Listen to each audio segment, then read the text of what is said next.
Hey guys, welcome back to Micho Makes. My name is Micho. I like to make stuff. Today I've got part number 75, the Toyota Sprinter Trueno AE86 by DeAgostini. This is the 1/8 scale massive model that we're building together. Without further ado, let's just jump right in this one.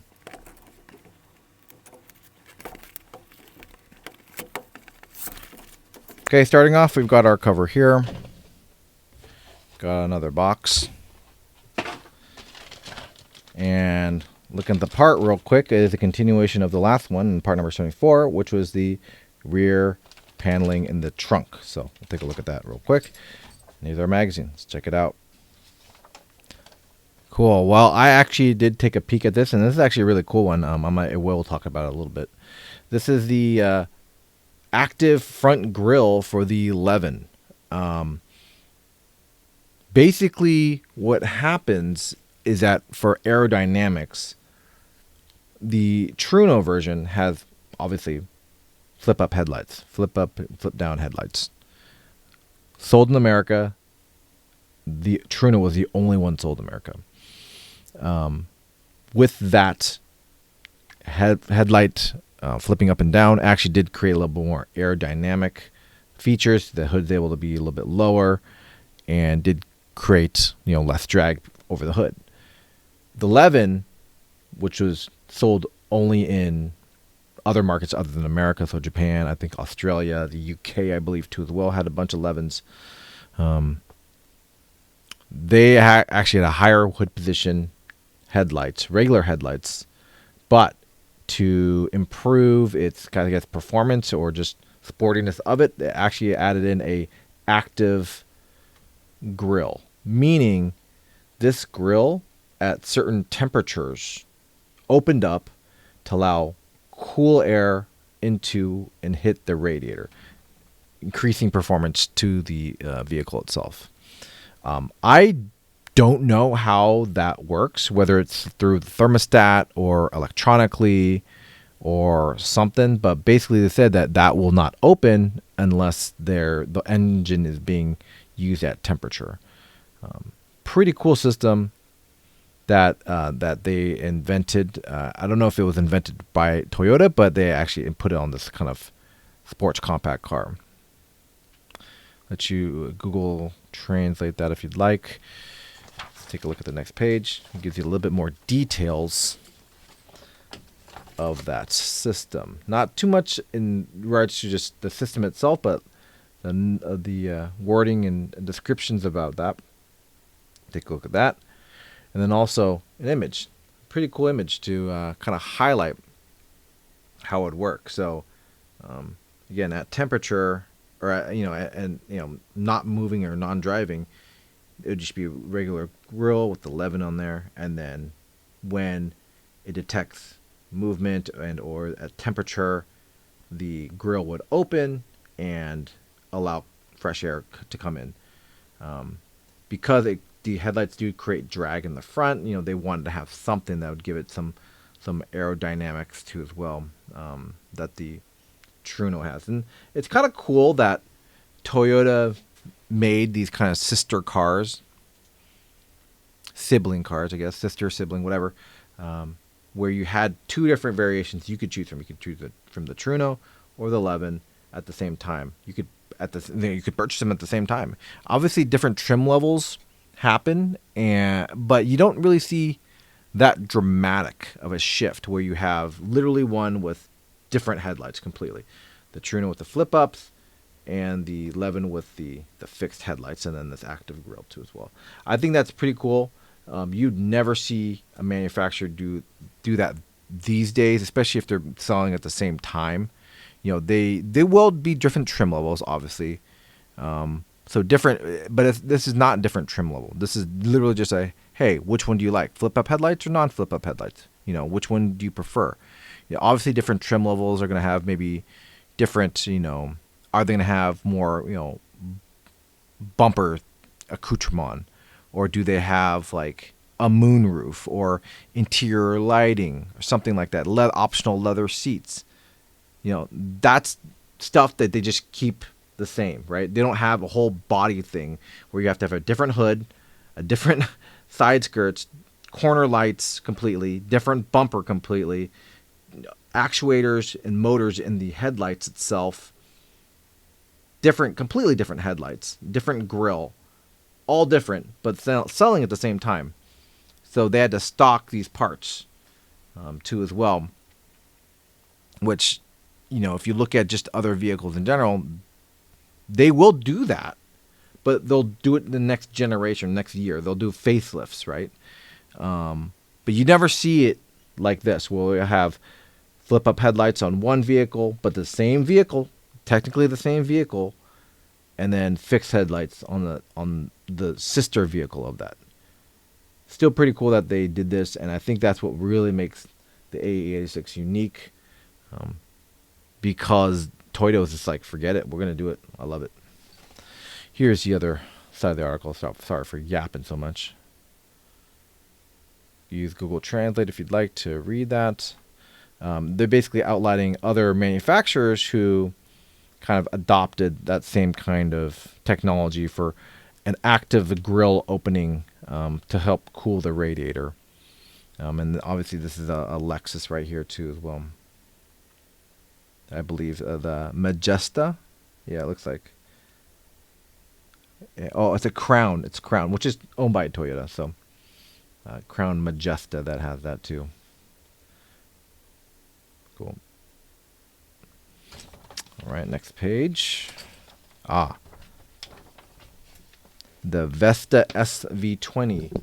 Now, I didn't really know too much about this. I believe it is Toyota, but I believe it's like kind of a Japan-only model, the Vesta, and I think the relation it has to Toyota in America is a Camry, four-door sedan kind of Camry, and Lexus ES. So that's how you can kind of get a good sense of where this lies for America. So go ahead and read that if you'd like. You can see this kind of nice luxury interior.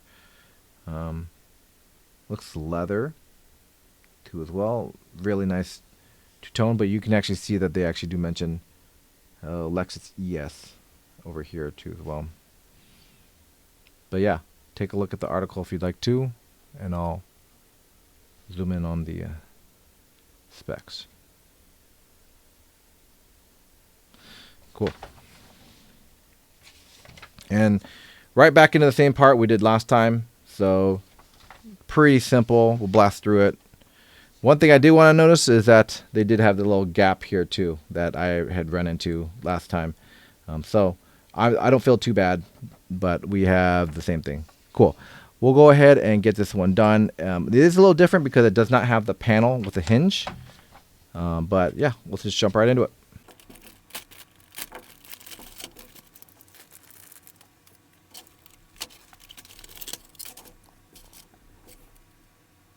All right, starting out here, we have our main back panel piece. Again, this is plastic, so still looks good, like a good casting. It's nice and flat here this time. Got the other back panel piece with the strut tower bar covering. Got this kind of extension piece. I realized, I believe the speakers, the rear speakers were supposed to go here. I think, right? So maybe, I don't know why they didn't put that in there. Maybe we're adding them. I don't know. We've got an access panel cover. And I believe you can change out the rear taillight here. Goes there. Got small pieces. I'm going to grab some tweezers. Got that rear brace right there. Strut tower bar cover, or yeah, not tower bar, but strut cover. And we got some screws here. We've got some AP screws, and that's it. All right, let's get started. Okay, starting off here, we're just getting this access panel cover installed. There is no hinge, so we didn't have to worry about any kind of weird small screws. Just kind of press it in. That's done. All right, so we move right to this piece right here, and I believe it goes this, or sorry, this direction.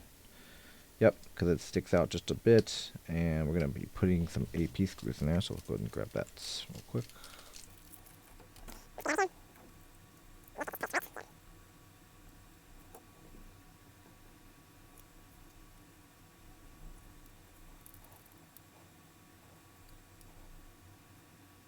All right, those are attached. Perfect. Next, we're going to grab this other piece here, back panel piece, and then the cover just gets placed on top there.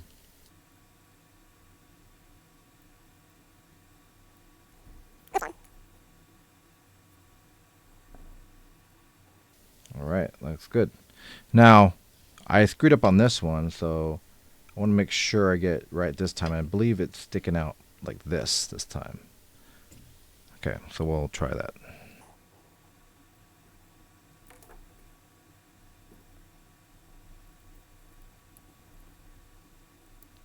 All right, looks good. All right, so we are on to the next step, which is just grabbing the model.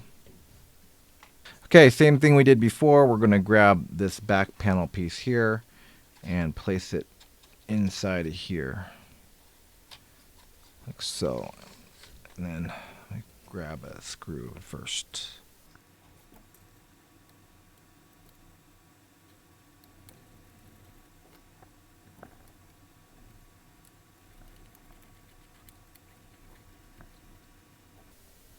Okay, that was pretty simple. Now we grab this other piece here. We'll might as well leave it in this direction just because it seems a little bit easier. Place the two keyed holes right here on the bottom. Place it right there. We've got a screw here. Can you guys see that? Maybe it's blocked out. Right here and then down here too as well.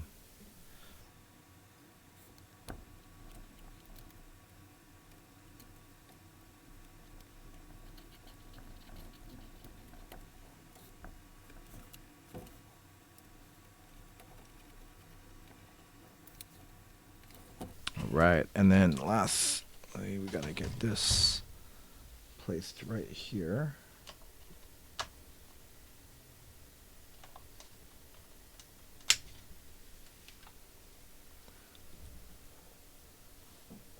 I'll double check everything, make sure we're good to go.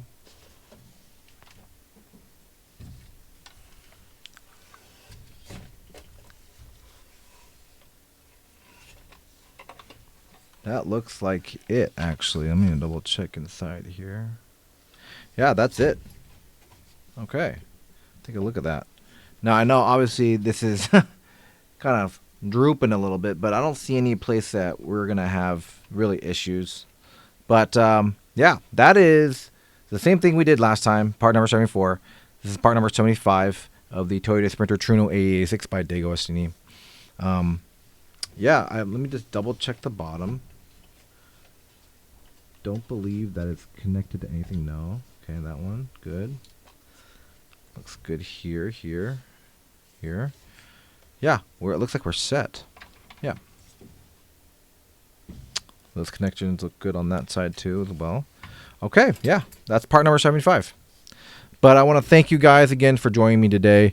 Really do appreciate your support. You know, please leave a like, subscribe to the channel too as well, because I'm going to keep pushing through and getting this all done as well. But I want to thank you guys again for joining me today. We'll take a look and see what part number 76 has in store for us right now. And that looks like the back paneling for the trunk here too as well. So look forward to that. We'll see you guys in the next one. Bye for now.